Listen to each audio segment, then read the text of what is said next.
ఇలాంటి మార్గంలో ముఖ్యంగా దేవుని యొక్క సన్నిధిలో ఉండాలి. నిత్యము ఆ దైవం యొక్క కృపతో ఉండాలి. వారి యొక్క ఆశీస్సులు ఎప్పుడు మనతో ఉండాలి. లేదంటే మనమే వారు అయిపోయినట్టుగా ఉండాలని మార్గంలో ఎవరైతే ప్రయాణాన్ని ఎంచుకుంటారో వారికి కష్టాలు కూడా ఎక్కువ పెడతా ఉంటాడు.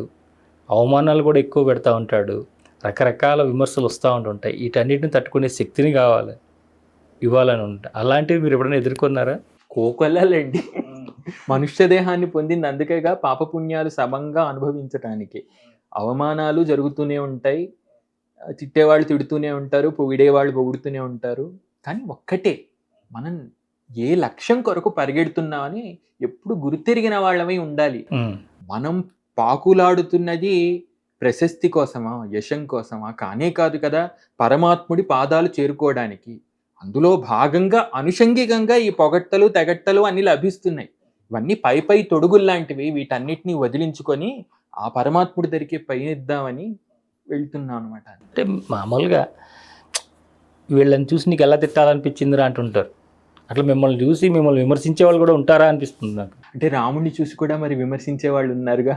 అలా నేను సమాధాన పడుతూ ఉంటా. రాముడికే విమర్శ తప్పలేదు, అలాంటివి మేమెంత అని నేను సమాధాన పడుతూ ఉంటా. రాములు వారి యొక్క కష్టాల నుంచి బయటపడేయడానికి ఆ సమయంలో వారికి చాలా వెన్నుదన్నుగా ఉన్నటువంటి లక్ష్మణుడు కూడా మిమ్మల్ని ఫాలో అయ్యాడు. అట్లా మీకు శశాంక్ గారు మీతో పాటు నడుస్తూ ఉన్నారు. అయితే వీళ్ళిద్దరినీ కూడా సమన్వయం చేస్తూ ఒక హనుమంతుడు కావాల్సి వచ్చింది. ఆ హనుమత్ శక్తిని మీరు తీసుకుంటూ ఉన్నప్పుడు ఆయన రకరకాల రూపాలు, అంటే బాలుడుగా ఎన్నో రకాలు చేశారు, తర్వాత ప్రయాణం చేశారు. కానీ సుందరకాండ దగ్గరికి వచ్చేటప్పటికి అంతా కూడా హనుమంతుడిని యొక్క వర్ణనతోనూ ఆ కాండానికి ఆయన హీరో. మరి ఆ సుందరకాండ వర్ణన మీరు ఏమన్నా మీ మాటల ద్వారా మీ పాటల ద్వారా తెలియజేస్తే బాగుంటుంది. ఈ సుందరకాండ రచనలో భాగంగా అసలు కథనంతా చెప్పడం జరిగింది. కానీ ఈ సుందరకాండ గేయ కావ్యానికే మకుటాయమానంగా నిలుస్తుంది చివరి సంకీర్తన. అది మనలోని కుండలిని యోగానికి సుందరకాండ కథాక్రమాన్ని అన్వయిస్తూ రాసుకున్న పాట. అయితే ఆ పాటను ఒకసారి పాడి వివేచన చేసే ప్రయత్నం చేస్తాం.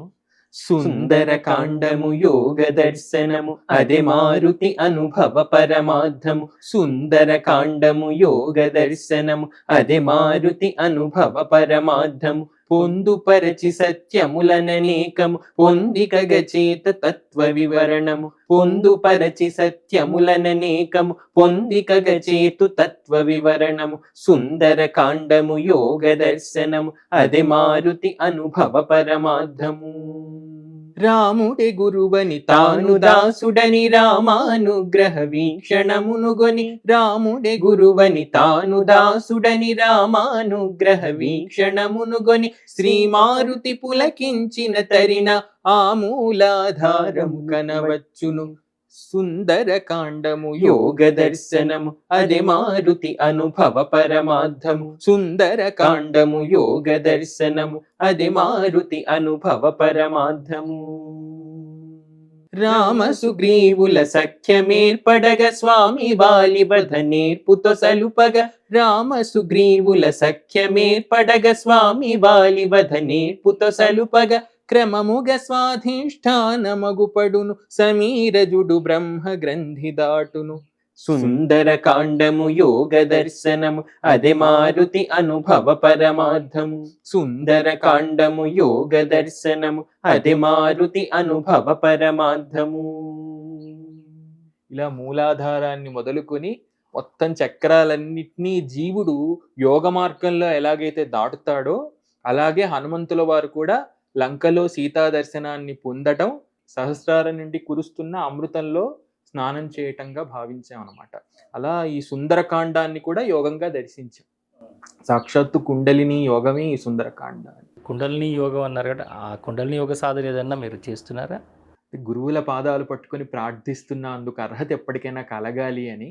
కానీ సౌందర్యలహరి పారాయణం చేస్తున్నప్పుడు కానీ, ఈ లలితా శాస్త్రాన్ని మనసారా పారాయణం చేస్తున్నప్పుడు కానీ కొన్ని నామాలు ఉంటాయండి. మూలాధారైక నిలయ బ్రహ్మగ్రంథి విభేదిని, మణిపూరాంత రుదిత విష్ణుగ్రంథి విభేదిని, సహస్రారాంబుజారూఢ సుధాసారాభివర్షిణి అనే నామాలు.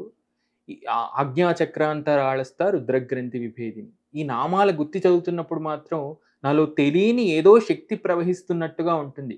ఆ కుండలిని మహాశక్తిగా విసతంతు తనీయసిగా దర్శించడం జరుగుతూ ఉంటుంది. గురువులు చెప్తూ ఉంటారు, ఆ భావన చెయ్యండి. భావన బలపడితే గురుపాదాలను ఆశ్రయించకుండగానే నెమ్మదిగా మీకు కుండలిని జాగృతి జరగగలదు. కుండలిని అంటే నా దృష్టిలో బ్రహ్మానంద స్వరూపిణి. ఆవిడ జాగృతం అయితే నిరంతరం అదే స్థితిలో ఉండిపోతామండి, ఇంకా ఎవ్వరూ కదపలేరు. కాబట్టి అటువంటి కుండలిని యోగ సాధన ఎప్పటికైనా పండాలి అని భావిస్తున్నా.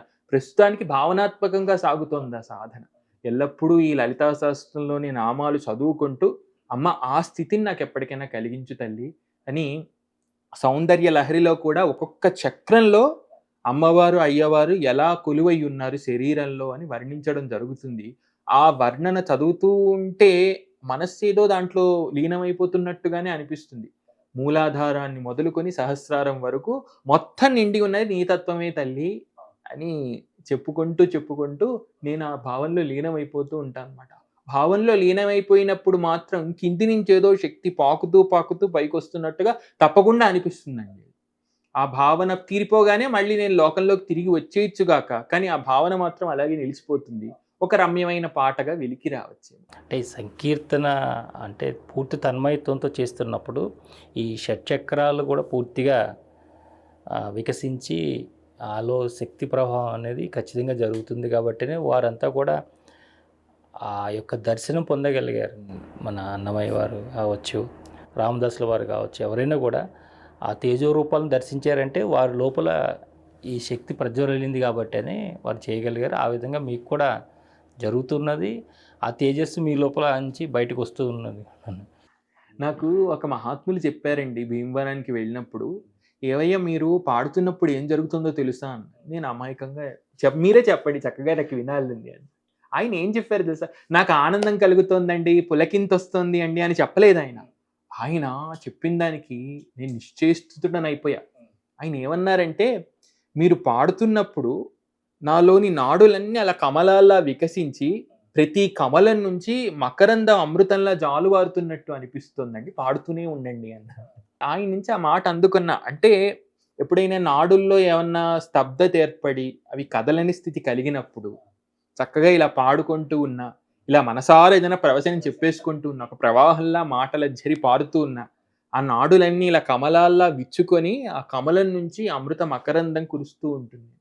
ఆయన చెప్పినప్పటి నుంచి చిత్రంగా నాలో అదే భావన సాగుతుంది. ఎప్పుడు పాడినా, ఎప్పుడు ఏది ప్రవచనం చెప్పినా కూడా నాలోని నాడులన్నీ ఇలా కమలాల్లా విచ్చుకున్నట్టుగానే నాకు దర్శనమిస్తాను. కాబట్టి పెద్దలు కూడా అలా మార్గనిర్దేశం చేస్తున్నారు మాకు. అందుకని అలా సాగుతోంది. కరోనా గురించి చెప్పండి. కరోనా వచ్చేసింది కాబట్టి ఇక కదలడానికి వీలు లేదు. ఇంట్లోనే కూర్చున్నాను. పైగా తాను బెంగుళూరులో ఉద్యోగం చేస్తున్నాడు. నేను ఇక ఇంట్లో కూర్చుని చేసేదేమీ లేదు, హనుమంతుడి పాదాలు పట్టుకుందామని నేను ఇక సుందరకాండను అలా పారాయణ చేసేస్తూ ఉండగానే ఇన్ని అద్భుతాలు జరిగాయి నా జీవితంలో. అది కూడా ఒక యోగమే.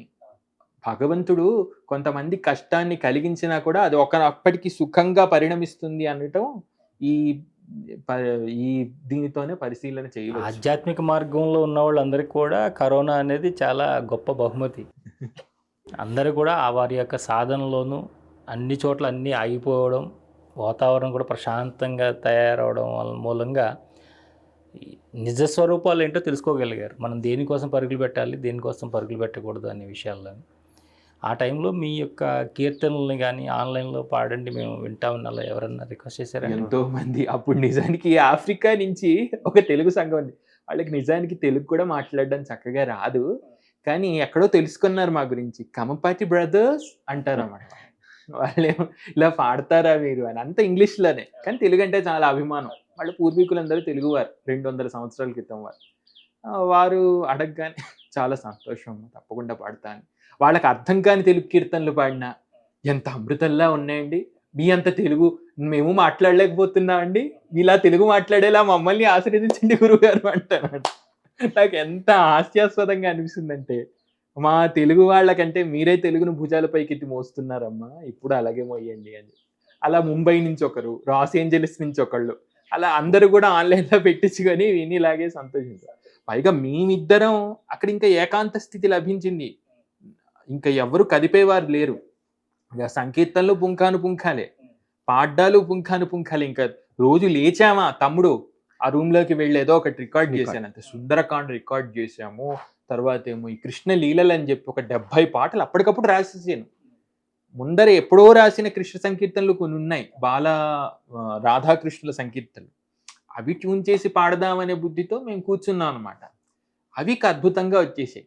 ఏమో మాకు అద్భుతాలు, వేరే వాళ్ళకేమో నాకు తెలియదు. కానీ నేను అలా కూర్చుని పాడుకుంటుంటే, తమ్ముడు ఇంత బాగా వచ్చాయి కదా, నేను పూతనా సంహారం రాసే ప్రయత్నం చేస్తాను, దాన్ని మనం ఇలా ట్యూన్ చేసి పాడదామా అని రాశాను అనమాట. రాస్తూ అమ్మ బాబాయ్ ఎంత బాగా వచ్చేసే పాటలు, ముద్దు ముద్దుగా ఉన్నాయని వెంటనే ఇద్దరం కూర్చుని దాన్ని ట్యూన్ చేశాను. ట్యూన్ చేసి వచ్చే వారానికల్లా అది పాడేసి, అన్నయ్య ఎలాగూ పూతన సంహారం రాశావు కాబట్టి ఇంకా అలాగే కృష్ణలీలలన్నీ కంటిన్యూ చేసి అన్నాడు అనమాట.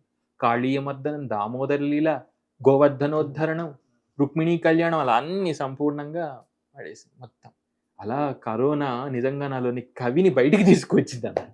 అదే అందుకని అడుగుతున్నాను. ఎందుకంటే కరోనాలో మీలాంటి వారు ఎవరైతే ఉన్నారో అందరికీ కూడా చాలా అద్భుతమైనటువంటి సమయం దొరికింది. అందరూ కూడాను దేశ విదేశాల వాళ్ళు అందరూ కూడా మన భారతదేశంలో ఇలాంటి వాళ్ళు ఎక్కడెక్కడ ఉన్నారని వెతుక్కుని వారితో చాలా వరకు జ్ఞానం సంబంధించినవి తీసుకున్నారు, పాటలు తీసుకున్నారు, అన్ని రకాలు తీసుకున్నారు ఆ టైంలో.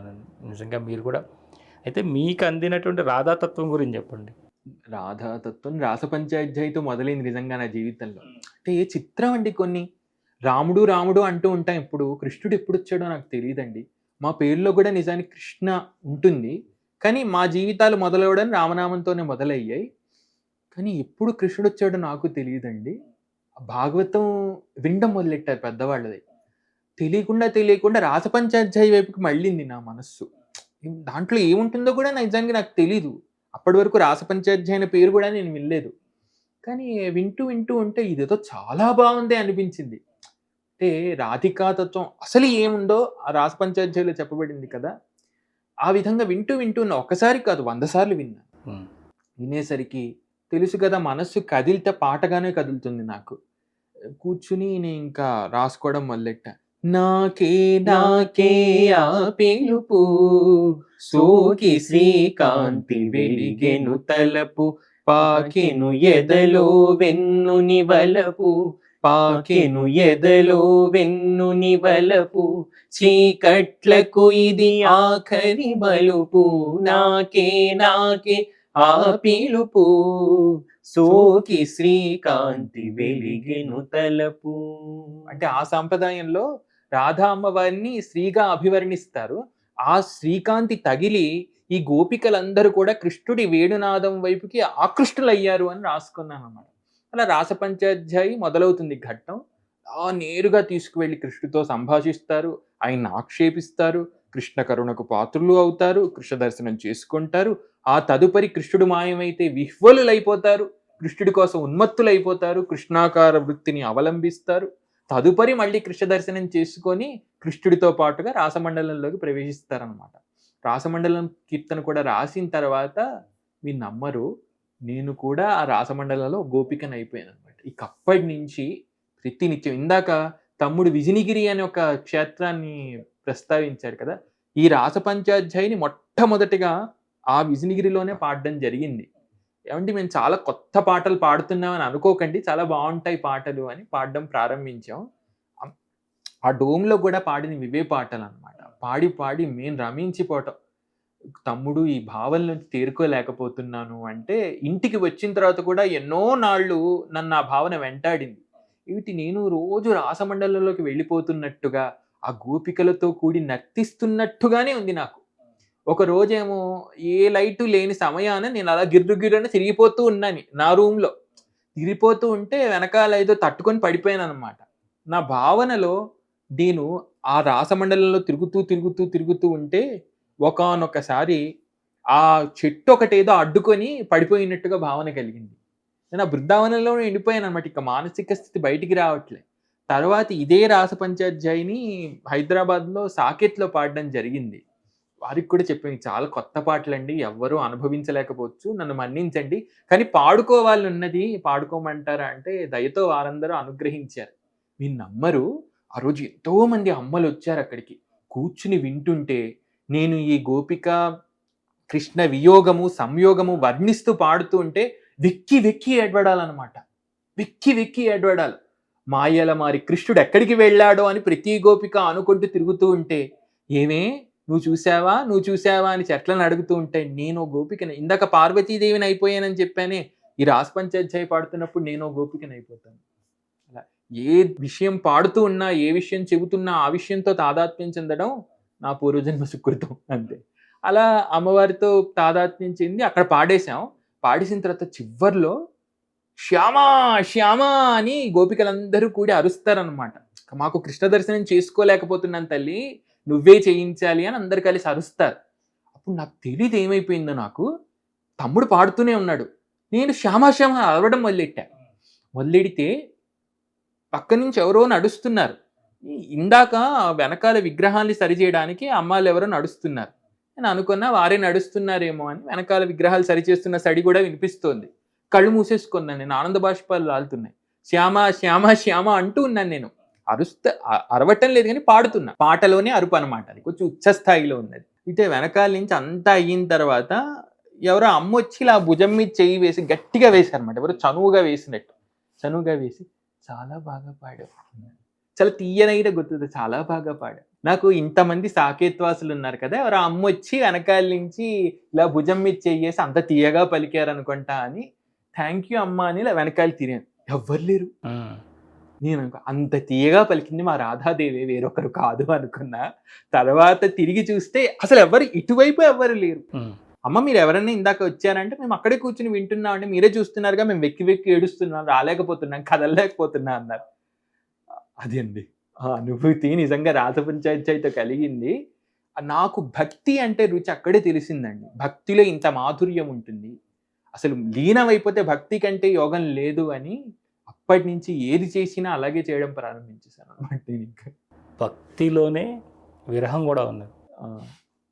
రాధాకృష్ణుల దగ్గరికి వచ్చేటప్పటికి భక్తి ఎంత ఉందో విరహం కూడా అంతే కనిపిస్తూ ఉంటుంటాయి. ఈ విరహ గీతాలని వాగ్గేయకారులు అందరూ కూడా ఆయా దేవతల్ని దేవేరులను వర్ణిస్తూ చాలా చక్కగా తీసుకుని వచ్చారు. అలా రాధాకృష్ణుల విరహగీతం మీరు ఏమైనా రాశారా? స్వామివారి, వెంకటేశ్వర స్వామివారి, రాముల వారి, వీళ్ళందరికీ సంబంధించి విరహగీతాలు మీరు ఏదన్నా మాకు మా ప్రేక్షకుల కోసం. రాధనై నిన్నే చేరాలో కృష్ణ, గీతనై నీలో పొంగాలో.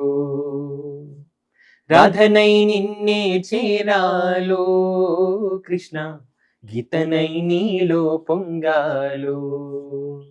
స్వరమై నిస్వనమై నాలో ఒక జ్యోతివై వెలిగెదవులో. ఓ రాధనై నిన్నే చేరాలో కృష్ణ, గీతమై నీలో పొంగాలో. మనసు నిండా మరుల దండా చేకూర్చినానయ్యా, అల్లరివో కన్నయ్యా, ని తెచ్చినానయ్యా గోపాల. చెరసాల పుట్టిల్లని ముందే అన్నావని, నా గుండెలో నిన్ను ఖైదు చేతురా.